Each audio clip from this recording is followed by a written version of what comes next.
Hai semua, selamat datang di channel Baca Saham. Pada video ini, kita akan bahas satu topik dengan judul Gawat, saldo laba saham blue chip ini turun 50% meski dividennya 7%. Untuk itu, simak video ini sampai habis ya, agar mendapat pemahaman yang utuh. Saya mau update kinerja satu saham blue chip yang harganya turun terus. Uniknya, semakin turun saham ini, dividen yieldnya semakin besar. Bahkan saat video ini dibuat, dividen yield saham ini bisa mencapai angka 7%. Meski dividennya besar, perlu diingat ekuitas perusahaan ini turun drastis. Apakah kamu sadar hal ini? Sekarang saya mau bahas laporan keuangan triwulan 2 2021 saham ini. Berhubung laporan keuangan terbarunya sudah terbit, mari kita lihat perkembangan kinerjanya. Oh ya, di akhir video saya akan memberikan kesimpulan dari analisa yang dilakukan. Untuk itu, nonton sampai selesai ya. Seperti biasa, pembahasan ini bersifat edukasi dan bukan rekomendasi. Kamu bisa saja rugi jika beli saham ini. Untuk itu, selalu berhati-hati sebelum membeli saham. Disclaimer on ya. PT HM Sampurna berdiri tahun 1913. Artinya, saat video ini dibuat, HMSP berusia sekitar 108 tahun. HMSP merupakan salah satu perusahaan tua di Indonesia karena sudah berusia di atas 100 tahun. Dari banyaknya saham yang listing, rasanya sangat sedikit perusahaan dengan umur 3 digit seperti HMSP. Artinya, perusahaan sudah merasakan asam manis dunia bisnis dan punya sejumlah pengalaman. Pertanyaannya, apakah HMSP masih bisa bertahan puluhan tahun ke depan? Mari kita bahas laporan keuangan terbaru saham ini. Pertama, aset. HMSP punya aset 44,7 triliun di tahun 2021, sedangkan di tahun 2020 asetnya berjumlah 49,67 triliun. Artinya, aset perusahaan turun 4,97 triliun atau 10,01% dalam satu tahun ini. Sekarang mari kita analisa lebih jauh. Dari total aset 44,7 triliun, perusahaan punya kas dan setara kas sebanyak 15,67 triliun. Artinya, 35,06% aset perusahaan berada dalam bentuk kas dan setara kas. Jika dibandingkan tahun sebelumnya, pos ini turun 0,13 triliun atau 0,82%. Selain kas dan setara kas, ada juga persediaan. Dari total aset 44,7 triliun, perusahaan punya persediaan sebanyak 14,98 triliun. Artinya, 33,51% aset perusahaan berada dalam bentuk persediaan. Jika dibandingkan tahun sebelumnya, pos ini turun 3,11 triliun atau 17,19%. Kedua, liabilitas. HMSP punya liabilitas 18,78 triliun sampai triwulan 2 2021. Sedangkan di tahun 2020, liabilitasnya berjumlah 19,43 triliun. Artinya, hutang perusahaan turun 0,65 triliun atau 3,35% dalam satu tahun ini. Nah, dari total liabilitas 18,78 triliun, perusahaan punya utang cukai sebanyak 8,63 triliun. Artinya, 45,95% hutang perusahaan berada dalam bentuk utang cukai. Jika dibandingkan tahun sebelumnya, pos ini turun 0,91 triliun atau 9,54%. Selain utang cukai, ada juga utang usaha pihak ketiga. Dari total liabilitas 18,78 triliun, perusahaan punya utang usaha pihak ketiga sebanyak 2,66 triliun. Artinya, 14,16% total hutang perusahaan berada dalam bentuk utang usaha pihak ketiga. Jika dibandingkan tahun sebelumnya, pos ini turun 0,01 triliun atau 0,37%. Ketiga, ekuitas. HMSP punya ekuitas 25,91 triliun sampai triwulan 2 2021.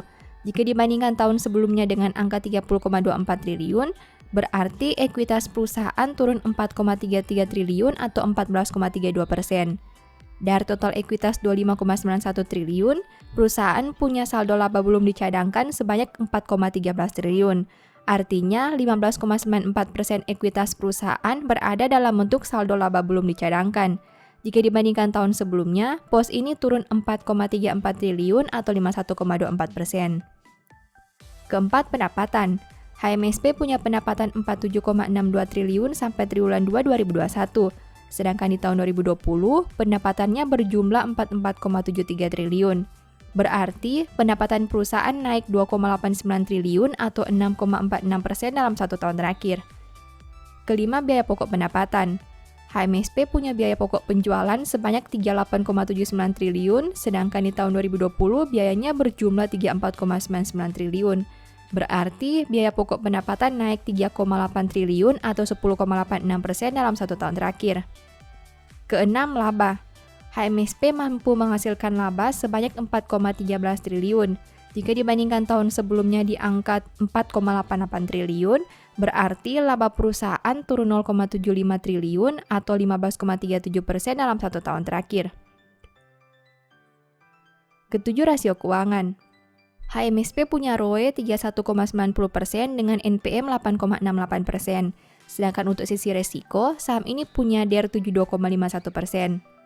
ROE HMSP sangat menarik tapi tidak dengan NPM-nya. Artinya, laba yang dihasilkan perusahaan 30% dari saldo modalnya, tapi hanya 8% dari total penjualan. Untuk hutang, HMSP masih punya DER yang cukup baik dengan angka di bawah 100%. Kedelapan, valuasi. Saham ini punya PER 14,21 kali dan PBV 4,53 kali. Meski harga saham perusahaan sudah turun sangat besar dari 5.000-an ke 1.000-an, tapi valuasinya tetap saja masih premium. PBV perusahaan masih 4,5 kali dan angka itu jauh lebih tinggi dibandingkan perusahaan lain yang punya aset dan laba yang lebih besar dari HMSP. Apakah perusahaan ini masih menarik? Mengingat dividen yield yang ditawarkan 2-3 kali lipat lebih besar dari saham blue chip yang lain. Setelah melihat pembahasan tadi, ini beberapa kesimpulannya. Pertama, total aset turun karena persediaan yang berkurang. Kedua, liabilitas berkurang karena utang cukai yang semakin rendah. Ketiga, ekuitas turun karena saldo laba yang berkurang. Perlu diingat bahwa saldo laba HMSP berkurang sangat besar, dan hal itu cukup mengkhawatirkan. Keempat, laba HMSP turun karena biaya operasional naik jauh lebih besar dari pendapatannya.